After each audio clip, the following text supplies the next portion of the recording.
Halo sahabat edukasi, semoga hari ini adalah hari yang terbaik dan sahabat semua selalu diberikan kesehatan yang prima, keberlimpahan rizki, kebahagiaan dan kesejahteraan sepanjang masa. Baik sahabat, saya lanjutkan untuk membacakan buku The Handbook of Affirmation di bab yang ke-17. Apa yang masih sering diabaikan banyak orang? Apresiasi membuat jarak dalam jiwa. Aswar. Basuki namanya, Bapak Basuki. Di tengah bincang-bincang malam itu, selain menasehatkan pada saya yang tadi, kalau hanya untuk makan sate, kenapa harus sampai memikirkan untuk beternak kambing? Saya juga langsung diberikan satu pelajaran penting. Sangat penting. Kami waktu itu bincang-bincang di pinggir jalan. 4 gelas kopi telah menjadi saksi bisu malam itu. Jujur, awalnya saya merasa sangat tidak nyaman di sana. Bagaimana tidak, saya yang biasa ikut dan sudah menyelenggarakan juga pelatihan di hotel-hotel berbintang, kini harus duduk di pinggir jalan. Tidak ada snack yang memadai. Tidak ada toilet. Tidak ada viewer, tidak ada pelayan, tidak ada PowerPoint, dan waktunya pun tidak masuk akal. Pukul 10 malam sampai 5 pagi, itu adalah jam istirahat bagi tubuh.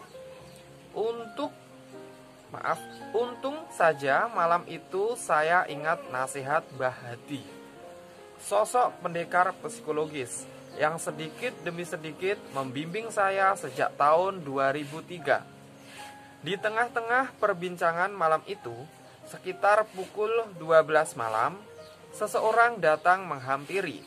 Tampangnya seperti wong edan. Kayak orang yang kurang waras. Laki-laki, pakaiannya hitam-hitam, penuh coretan di wajahnya. Pakai celana pendek seperti model celana yang biasa dipakai Om Bob Sadino. Orang itu duduk di samping saya. Entah apa yang dia cari malam-malam begini. Dia minta rokok. Tidak hanya 2 batang rokok yang diberi. Pak Basuki juga memberinya uang. Kami terus melanjutkan perbincangan. Sambil mendengar ceritanya Pak Basuki, saya sebenarnya sedikit curiga dengan sosok yang seperti wong edan tadi. Bagaimana kalau dia itu intel yang sedang mencari teroris? Tidak ada yang tahu.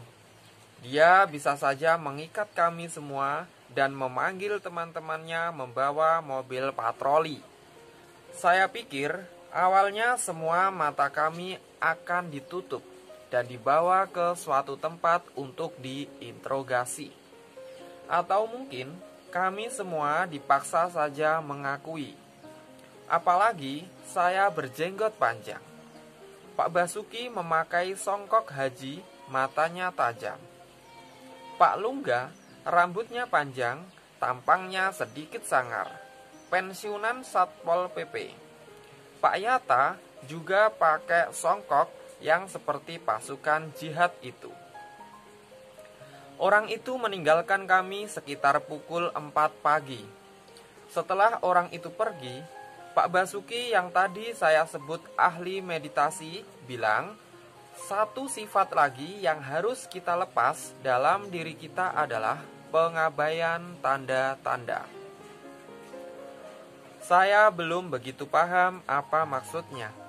Tapi ketika mengingat hal itu, saya teringat pada salah satu artikel yang pernah saya tulis. Sekarang saya copy di sini. Suatu hari, sore, saya minum kopi bersama teman di angkringan depan Jalan Sultan Agung. Walaupun saya menikmati kebersamaan dengannya dan kopi yang kami pesan, kami berpisah dengan perasaan kurang bersemangat. Sebenarnya, tidak ada peristiwa besar yang terjadi di sana. Kami hanya sekedar janjian, ngobrol-ngobrol dan minum kopi. Ketika memikirkan hal itu, saya menyadari bahwa teman saya tadi masih menjadi seseorang yang kerap mengabaikan buku, konsep-konsep, guru, metode, atau kaset-kaset motivasi yang pernah didengarnya. Sebenarnya, dia bukanlah orang yang selalu menutup diri. Bukan pula orang yang negatif atau sengaja bersifat kritis. Dia sering mengikuti pelatihan tertentu, belajar cara baru, dan sebagainya. Jadi, sikapnya tadi sore itu menunjukkan bahwa ia orang yang selalu menginginkan sesuatu yang bekerja bagi kehidupannya. Tapi, secara tidak sadar, ia mengabaikan sesuatu yang terjadi. Suatu saat, saya ceritakan padanya tentang terapi EFT yang sudah saya pelajari sejak awal tahun 2007. Terapi EFT itu ampuh. Saya penuh semangat. Teman saya tadi memotong perkataan saya. Banyak juga orang yang sudah ikut pelatihan itu, lalu mereka tidak mendapatkan apa-apa dari terapi EFT itu. Ya, teman saya ini benar. Tapi dia juga tidak bahagia di dalam dirinya. Saya kira ada satu pelajaran yang bisa kita tarik di sini. Ketika kita mempunyai satu karakter yang suka mengabaikan, mungkin saja dia benar, tapi ia tetap saja kosong di dalam. Saya ingin mengatakan bahwa tidak ada metode yang cocok bagi semua orang. Tidak ada buku yang bisa mencerahkan bagi semua orang. Tidak ada obat yang bisa menyembuhkan semua penyakit. Tidak masalah apakah buku ini tidak cocok untuk teman Anda. Yang penting Anda, wawasan Anda, kesembuhan Anda. Bukan itu masalahnya. Dengan memiliki karakter yang suka mengabaikan, kita sebenarnya sudah menghambat perkembangan jiwa kita sendiri. Bagi saya, pengabaian suatu buku atau metode tertentu adalah penyakit jiwa. Mungkin tidak parah, tapi saya pikir bisa berbahaya. Saat ini, ketika saya merasakan ada suatu tanda pengabaian dalam diri saya, misalnya tentang buku tertentu, saya usahakan untuk membeli buku itu. Lalu, saya mencari sisi positif dari buku itu dan memujinya. Ini cuma salah satu cara saya saja untuk membersihkan kantong mental bebas dari hal-hal yang bisa membawa kembali hidup saya ke arah turning point yang ke bawah. Dan yang paling penting untuk dipikirkan lagi di sini adalah kalau orang lain mendapatkan hasil dari sebuah terapi, alat atau buku, kenapa dia tidak?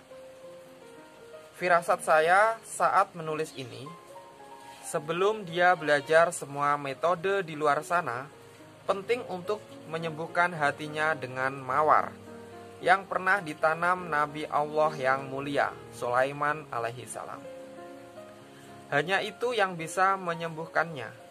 Bagaimana menurut Anda? Sekian dan salam edukasi.